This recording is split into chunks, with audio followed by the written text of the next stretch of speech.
Shaders and SFX in XR Applications Development course, Chapter 2, Part 1.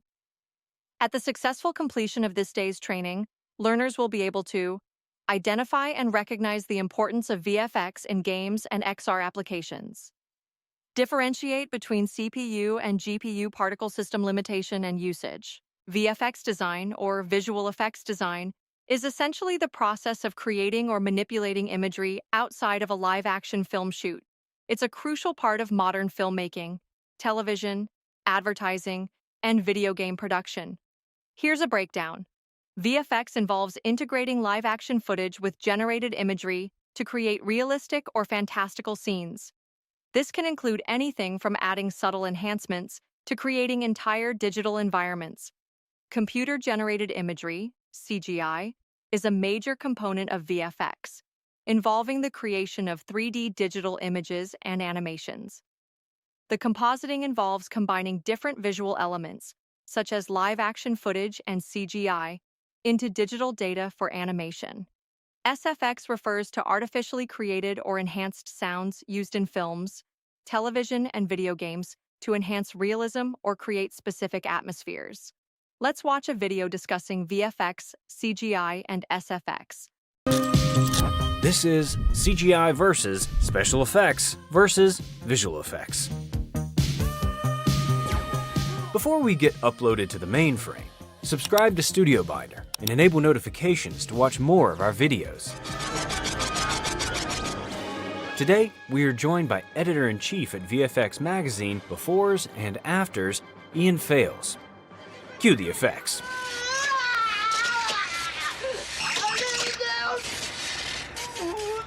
This?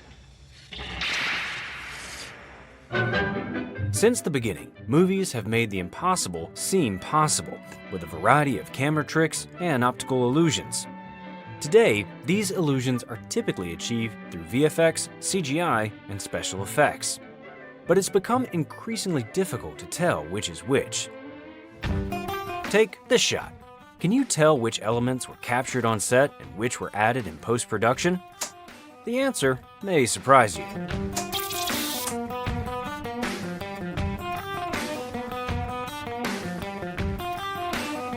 Though the terms are often used interchangeably, special effects, VFX, and CGI are all distinct elements.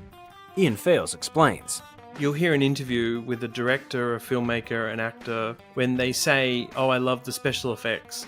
And what they really mean is they love the visual effects, or vice versa. CGI has sort of become a term that seems to cover all that as well. Today, the term CGI specifically has become controversial, with filmmakers emphasizing they use CGI sparingly or not at all.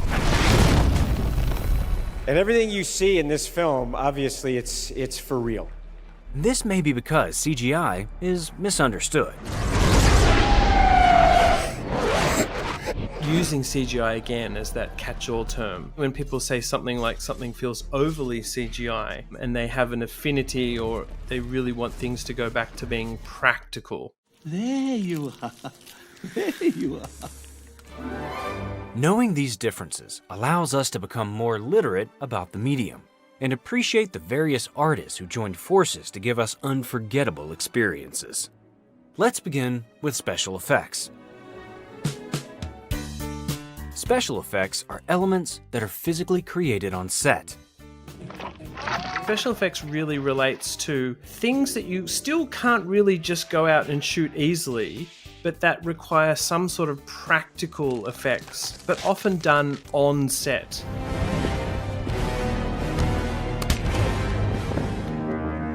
Today, SFX largely refers to mechanical effects.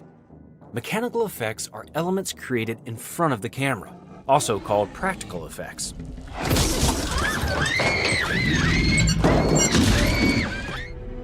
This can be as simple as fake rain or fog from a fog machine, referred to as atmospheric effects. But they can also refer to pyrotechnics, explosions and roaring fires created in a controlled manner.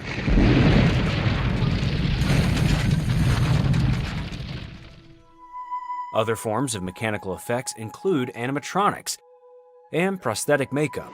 I'd like to kiss you goodbye. all right, but you're so damned ugly. This is all overseen by a special effects supervisor. Because these effects are to a certain extent real, the supervisor's primary task is to make sure they are done responsibly and safely. The role of a special effects supervisor is obviously to design, collaborate with the director, the production designers, the stunt personnel, to achieve what is in the written word of the script. Like with CGI and VFX, special effects often have to be outsourced to companies that specialize in specific SFX elements. Special effects have existed since the birth of cinema and continue to be used to this day. Let's look at what came not long after: visual effects. Ready? Get her! Visual effects, or VFX for short, are effects added to imagery captured during production. VFX can include CGI, but also refers to a plethora of other techniques. Visual effects have been used since early cinema. Georges Méliès used them in 1902 by employing multiple exposures in his film One Man Band. VFX then advanced to optical effects like forced perspective and optical printers. Today, most visual effects are done digitally. VFX can take many forms. There is compositing, combining two or more images into one shot. Say hello to Buckbeak. In RoboCop, for example, the Ed 209 is a stop-motion object composited onto shots of the boardroom. This was done using an optical printer. Because it involves two shots of non-digital entities, the final image is a visual effect, but not CGI. A common form of compositing today is the green or blue screen, which allows visual effects artists to more easily remove elements of live-action footage using chroma keying. The backgrounds can be replaced with anything, like a live-action plate or a CGI landscape. Today, VFX can include virtual production techniques as seen here, where an LED screen provides a background that moves in relation to the camera. All of these tools have been coming into the fore lately, partly from real-time rendering and game engines, and partly from using tools to visualize what will be the final visual effects shot. This requires VFX work before shooting, where artists will create the interactive background. It may also require VFX after shooting as well. VFX can be used to remove objects from a frame, also called a paint-out. Motion capture and rotoscoping are also visual effects. Before CGI, rotoscoping was done by animators who would use reference footage to draw realistic movements. Today, a computer will map digital imagery onto live-action footage. I have coded notes here which may be of some interest to you. My own cryptology is very difficult to... The visual effects supervisor oversees the entire VFX pipeline.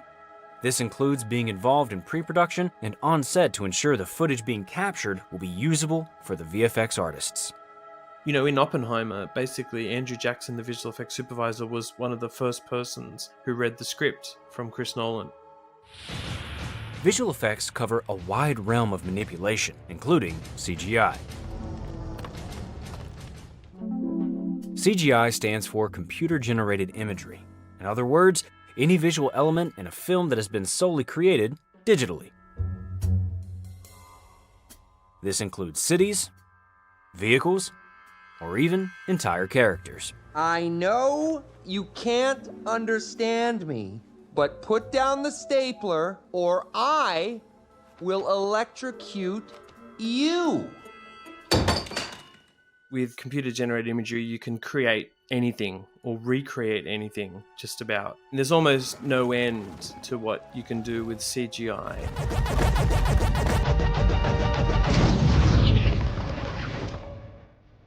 Some shots are completely done with CGI, like this moment from WALL-E. But did you know that this shot also is 100% computer generated? In many cases, CGI can be blended with live-action footage. For example, in this shot from Paddington 2, Paddington is CGI, but the entire frame is not. So, when a filmmaker claims there is no CGI in their film, there may still be a plethora of digital VFX, it just isn't computer-generated imagery. CGI is a relatively recent addition to the filmmaker's toolkit, and is rapidly evolving. It was first used in Westworld in 1973, though the graphics were only 2D. 3D CGI and features came nearly a decade later, with films like Tron and The Young Sherlock Holmes. Today, computer-generated imagery can be nearly indistinguishable from live-action footage. It's not that long ago, really, that convincing CGI was able to be used in feature films, at least. There was this magic period of late 80s, early 90s when people realized the impact that CGI would have on movie making.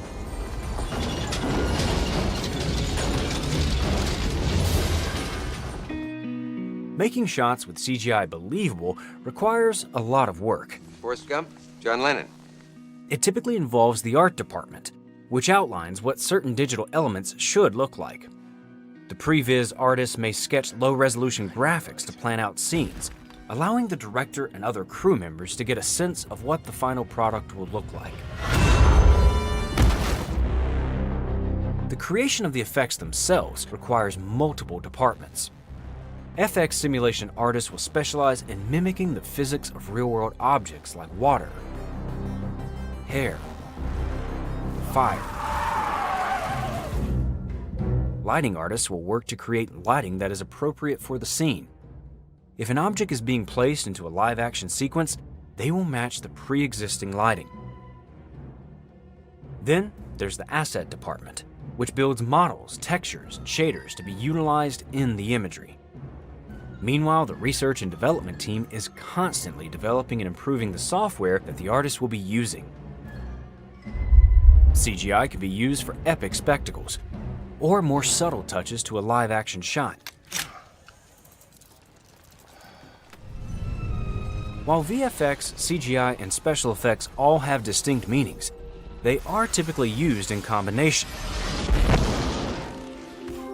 Let's look at one such example in 1917. Pick a man. Bring your kit. Yes, Sarge. Sam Mendes's 1917 is a testament to the power of CGI, VFX, and special effects being used in tandem. The film feels grounded and real, but utilizes a combination of effects throughout the film to create visuals that wouldn't have been possible otherwise. The plane crash sequence epitomizes this approach. The scene was pulled off through an intricate collaboration between VFX supervisor Guillaume Rocheron and special effects supervisor Dominic Tuohy. The unique challenge presented to them was making the complex sequence appear to be one shot. They relied on stitching, a visual effect that joins two takes to appear as one continuous shot. Rocheron explains the basic approach to the scene. Obviously, we didn't crash a real plane. To me, that was a great combination of CGI planes in the sky, and when it crashes, we created a blend, a stitch, and transition to a practical plane that we built and put on a ramp and launched from 20 feet in the air into the ground. We blend the two shots together. This stitch was not possible with the actors in frame, so a separate shot with the actors was composited onto the footage. When the characters approached the crash, the team used a new shot where the practical plane was on location and the actors could interact with it. The CGI artist needed to create a digital plane and barn that exactly matched the burning plane and barn on set. Rocheron explains, "It requires incredibly sophisticated rendering and animation and blending to go from take to take. One scene could be shot in Shepperton Studios, and the next scene in Glasgow, and you have somehow to blend that completely seamlessly." Thus, 1917's plane crash sequence showcases CGI with the plane and barn, additional VFX with extensive stitching and compositing, and special effects with the pyrotechnics and mechanical effects of the practical plane.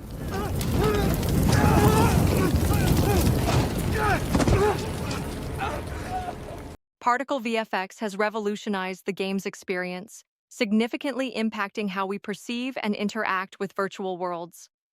Particle effects bring environments to life by simulating natural phenomena like smoke, dust, fog, and weather. This adds depth and realism, making game worlds feel more tangible. Particle effects can clearly communicate in-game events. Explosions, damage indicators, and power-up effects provide instant visual feedback, allowing players to react quickly. Well-designed particle effects can convey information about game mechanics, such as the area of effect of a spell or the trajectory of a projectile. Let's watch a video discussing VFX design in games.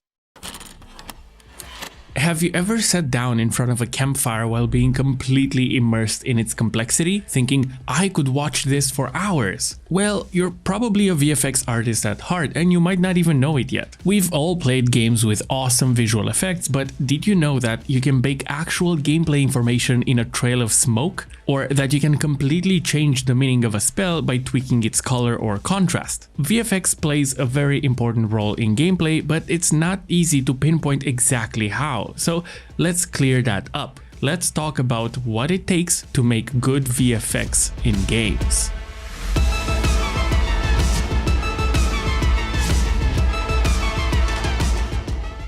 Short for visual effects, they are all the juicy things you've seen in your favorite games that feel good when you play them. Fireballs, healing auras and spells, these are all VFX, and their main purpose is to be in service of gameplay. Ultimately, that's the goal of visual effects in games, and it's something that's echoed in all the corners of this industry, from AAA League of Legends VFX guides all the way to indie games. When it comes to crafting a good visual effect, there are a lot of variables that must be accounted for, like color, shapes, contrast, and timing. And I'll go into details about those in a second, but the interesting thing is that VFX in games are not really required, just like good sound design or good animations. But if they are not there, you immediately notice that something is missing. For example, look at this gameplay footage, and without dissecting it too much, make a mental note of how fun it looks to play. Now look at this clip from the same game but with all the visual effects taken out. It's nowhere as engaging. It feels like it's unfinished, lacking that oomph. So gameplay comes first, which is not an easy thing to account for as a VFX artist, because if you compare this craft to the movie industry where you see similar CGI explosions, they are not exactly the same. Once the movie edit is locked down, the artists come in and add whatever effects are needed for those shots. And while this is no easy task, in the end that's the exact same shot everyone will see in the movie from that exact same angle, which means that artists don't have to spend time to make it look good from behind. On the other hand, a similar explosion in a game could be seen from any angle, as the player has control over where they are and where they're looking. And to make things even worse, some games allow you to control time, going in slow motion, fast forward, or even reverse, and that explosion has to hold up in all of those scenarios, which makes the art of crafting VFX for games orders of magnitude more difficult.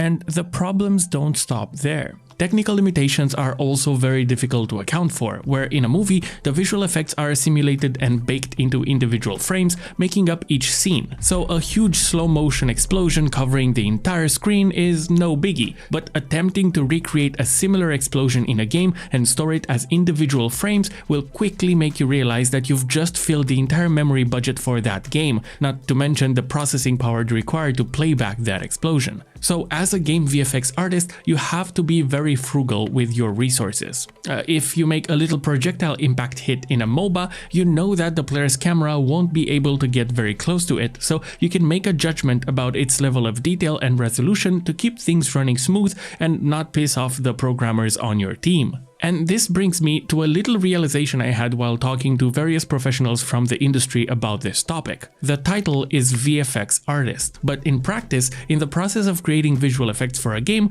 one must have knowledge of many game development disciplines, starting off with animation knowledge, followed by texturing and the ability to navigate shader nodes. There must be a good understanding of gameplay and sometimes actual programming knowledge in order to optimize and implement the VFX in the game. And in the process of doing so, there must be a tight communication maintained with the design, art, animation, and writing departments, followed by sound design, lighting, and many other disciplines I'm forgetting to mention right now. So, just like a designer on the team, the VFX artist must juggle a lot of responsibilities, which is why there are not many VFX artists in the industry compared to other disciplines. It's a bit intimidating to pursue a career in visual effects, but luckily there are more and more resources available for those who are interested, like the VFX apprentice courses linked in the description below. There is a story from the development of Diablo 3 that's a good representation of lack of communication. The designers wanted a skill called Ballista, and in their mind it was a low-level skill that you outgrow, having to click multiple times to take down a weak enemy.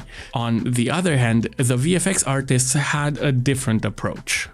We imagined that it would be a mystical ballista that's almost bigger than the character themselves, and it would look like this.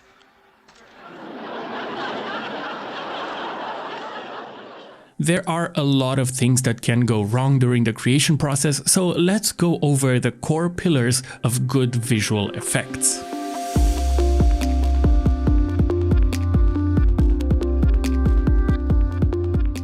As most disciplines related to game development, there are many do's and don'ts, but it seems that the core attributes of good visual effects are largely agreed upon by professionals from this field. Starting with the shape. This is easily used to communicate direction or area of effect. If you want to make something inviting, make it round and soft, and if you want to make something uninviting, make it sharp and spiky. Players are already accustomed to standards, and if I show you this shape, you probably already know what it stands for. So use shapes accordingly. If you're making a healing spell, consider sneaking little plus signs as floating particles because players will subconsciously register those hints. Shapes are the starting point for your VFX. So, for example, you could use a cone to determine the direction of an attack. However, you can push it further with the use of contrast. Do you want to communicate how powerful a spell is? Contrast is the answer. Keep it low for weak stuff and ramp it up to beef up any spell. Going back to the previous example, this shape tells you the direction in which you're about to cast a spell. But what if it deals more damage in the center rather than the edges? Well, that can be communicated with contrast. And the same goes if the damage is closer to the casting point, fading out as it goes further. A well-placed gradient goes a long way.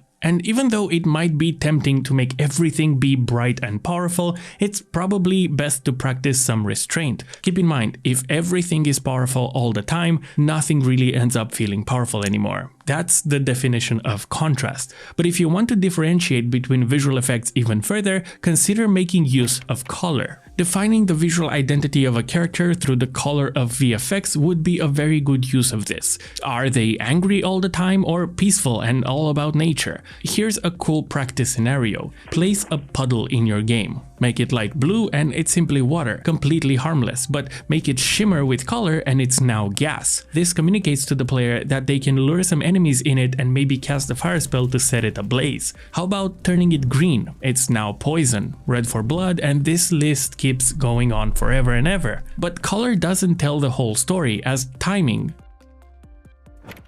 is probably one of the most important properties of visual effects. Look. That was intentional, okay? It was a joke. I swear to God, if I see comments about this you could have the best looking particles ever, but if they are animated poorly, the entire effect falls flat. So following basic animation principles, you should avoid any linear motion and instead embrace easing curves. They are your friend. Elements should squash and stretch to look dynamic and impactful, and if you're making a powerful spell, there should be proper anticipation with build-up. A good practice is to try and graph the intensity of your VFX to determine what they represent. A rocket projectile would have a very flat intensity curve as it's flying through the air, while an explosion would have a strong start with a trailing tail. A blinking light will show up as repeating sharp spikes, while a portal to another dimension would be a smoother looping curve, If you want to make something inviting to the player, make it slower than the human heartbeat. And if you want to make it repulsive, make it faster. So by simply setting the tempo of a VFX, you could influence how attractive or repellent it is to players. So shape, color, contrast and timing are the core pillars of good VFX, and you'll see these terms repeated in several talks from professionals around this industry. But I'd like to shine a light on another attribute that I think is equally important, and that is relatability. Mentioned by Julian Love in his GDC talk, he pointed out that VFX artists tend to fall into the trap of driving effects by technology, getting excited or distracted by new tools or a piece of tech that allows for visually impressive VFX, which doesn't tend to lead to the best results, when instead artists should create visual effects based on concepts. If your character casts a spell that needs VFX, ask yourself, where do their powers come from? Is it from the air, the ground, or from within the character? Nailing down the description of the action will result in VFX driven by concepts that are more grounded and relatable to players. They are clearer and easier to inherently understand, so remember, keep your visual effects relatable. Now, that's enough talk about the pillars of VFX, so that means it's time to check out some awesome examples.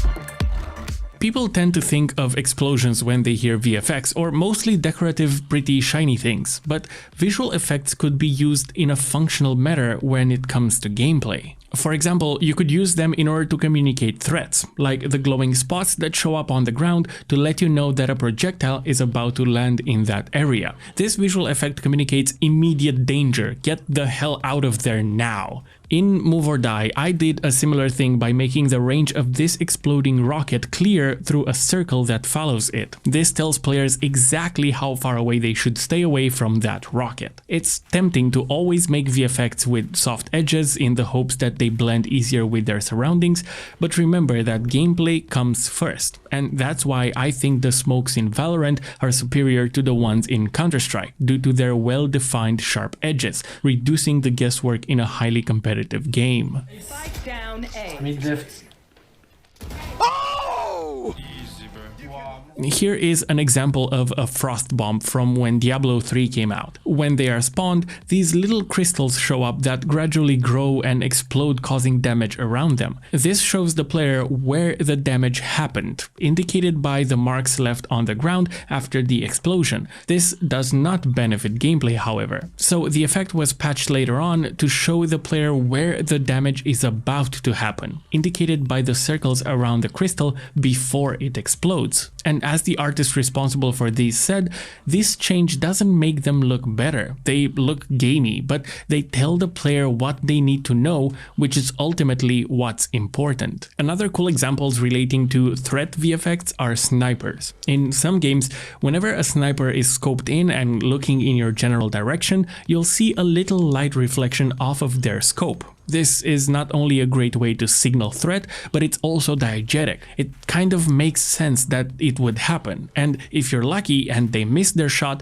you'll immediately know that because of the gunshot sound effect, but the VFX of the bullet smoke trail gives you additional information about the direction and source of that gunshot.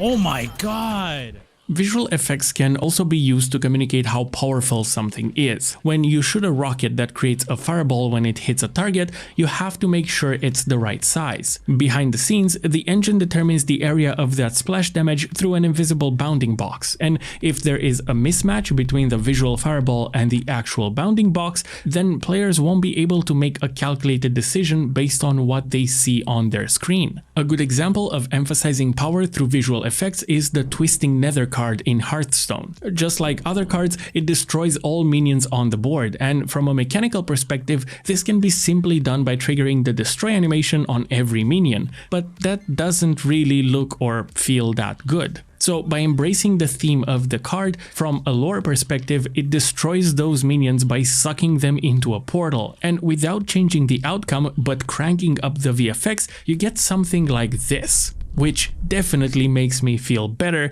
whenever I play this card.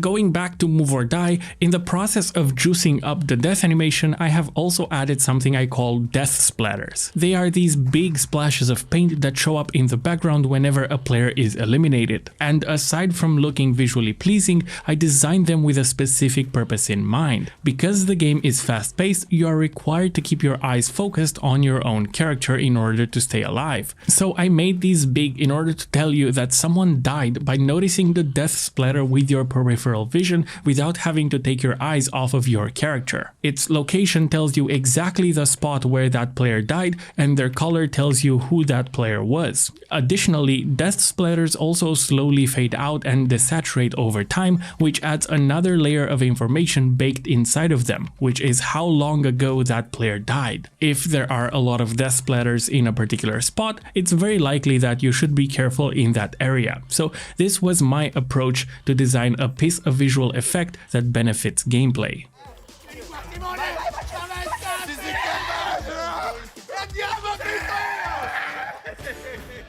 So visual effects can bring a huge potential benefit to games when they are designed with gameplay in mind, and their reach is very broad. I mean, even the outlines on enemies could be considered visual effects used to differentiate between factions. But there is a danger of too much, which is when you reach the point where gameplay clarity takes a hit, when things are not clear anymore because the screen is filled with shiny sparkling things. If video footage of your game makes the bitrate tank like this, maybe that's a sign that you went too far. In the process of making this video, I talked with several VFX artists, and I've been told that as long as you follow the pillars we talked about before and you keep gameplay in mind, you should be good. And if you need a quantifiable measurement of how good a piece of VFX is, I've been told that the best visual effects are the ones that you make sounds with your mouth for when you see them. So with that in mind, I'll leave you with this.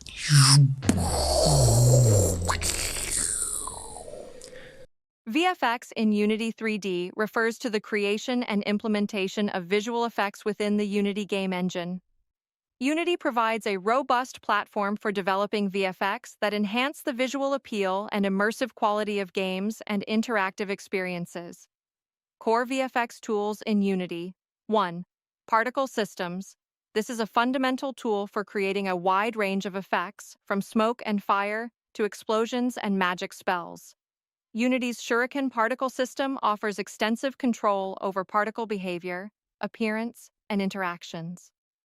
2. Shaders. Shaders are programs that define how materials are rendered, enabling the creation of custom visual effects like glowing objects, distorted surfaces, and stylized looks. Unity supports both surface shaders and vertex fragment shaders. 3. Lighting. Lighting plays a crucial role in VFX, and Unity offers various lighting tools to enhance the appearance of effects. Real-time shadows, light cookies, and post-processing effects can all contribute to the visual impact of VFX. Popular VFX techniques in Unity. 1. Smoke and fire. Particle systems and shaders are combined to create realistic smoke and fire effects, with options for controlling color, density, and movement. 2. Explosions. Particle systems, shaders, and animation are used to generate explosive effects, including shockwaves, debris, and dynamic lighting. 3. Weather effects. Particle systems and shaders are used to simulate weather phenomena like rain, snow, fog, and wind, adding realism and atmosphere to game environments. Benefits of using Unity for VFX. 1. Real-time performance. Unity is optimized for real-time performance, allowing for the creation of VFX that run smoothly, even on lower-end devices. 2. Visual scripting. Unity's visual scripting tools, such as Bolt, make it easier for artists and designers to create VFX without extensive coding knowledge. 3. Asset store. Unity's Asset Store offers a vast library of pre-made VFX assets and tools, saving developers time and effort. Let's watch a video discussing VFX in Unity.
In Unity, particle systems can be processed on either the CPU or the GPU, each with its own advantages and disadvantages.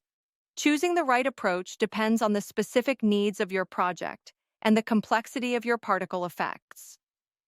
Key features and benefits of HDRP: CPU particles, processing, calculations for particle behavior, position, rotation, scaling, etc., are handled by the CPU. Advantages: flexibility, offers greater flexibility for complex behaviors and interactions with other game objects. Compatibility, works on all platforms and devices, regardless of GPU capabilities. Easier to debug and profile due to CPU-based calculations. Disadvantages: performance limitations, can become a performance bottleneck with a large number of particles or complex calculations. Limited scalability, less scalable than GPU particles, especially for effects with millions of particles. Advanced lighting. 1.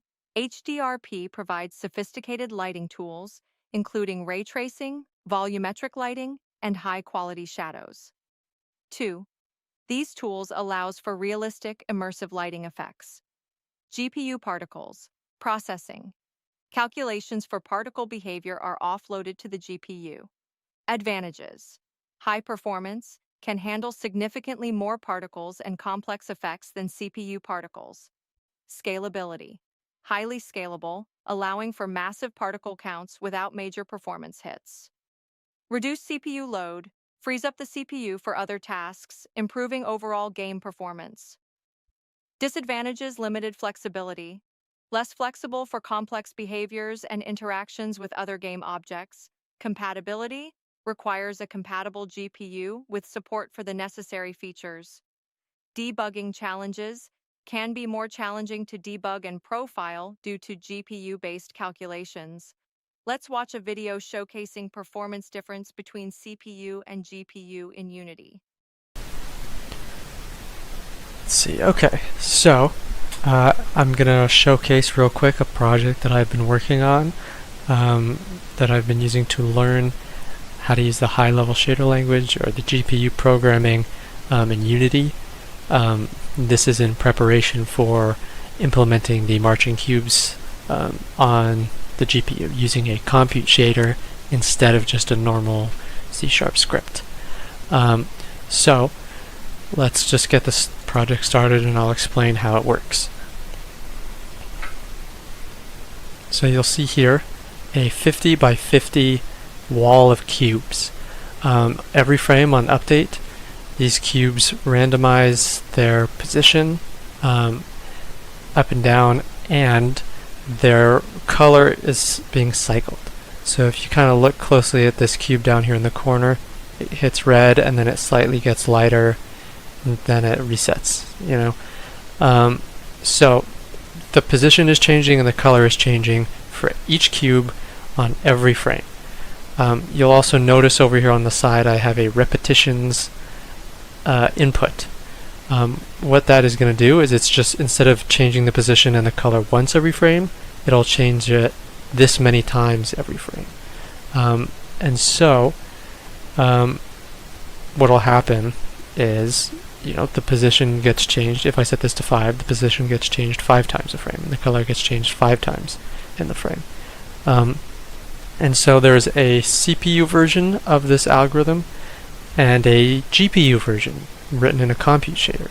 And so that's what this spool here is for. I'm going to toggle between them. I'm going to increase the repetitions, and what you will see is that on this version, the CPU version, Unity will start to lag. But on the GPU version, Unity will not lag.